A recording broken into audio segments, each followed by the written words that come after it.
There is a person that you don't hear much about, and he doesn't get talked about online really, occasionally in some of the press, but he is instrumental in the success of Red Bull and the recent resurgence of McLaren. And it's this guy. His name is Rob Marshall, and he is currently the chief designer of McLaren. And he has a history going way back to the Renault days of Alonso winning championships.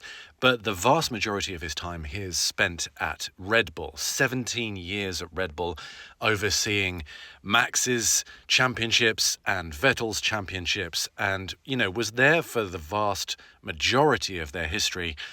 He left at the end of 2023 and moved to McLaren. But hang on, I thought Adrian Newey was the chief designer at Red Bull. He's the one that gets all the plaudits and was the guy that dramatically moved to Aston Martin. Well, yes, that's true.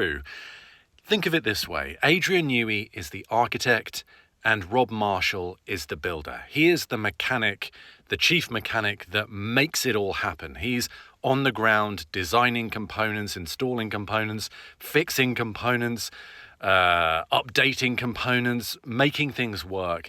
He is the person that quite literally gets their hands dirty, gets under the car, working things in the garage and at the factory. So he now has a role that is essentially similar to Adrian Newey as chief designer, but he's not an aerodynamicist.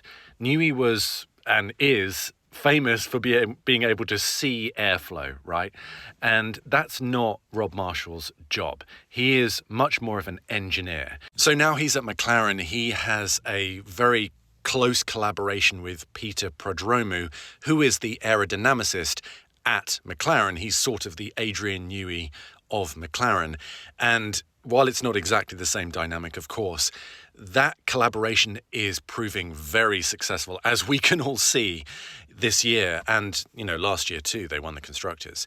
So there is a real direct connection between the success in recent years of Red Bull and the resurgence of McLaren, and it's this guy.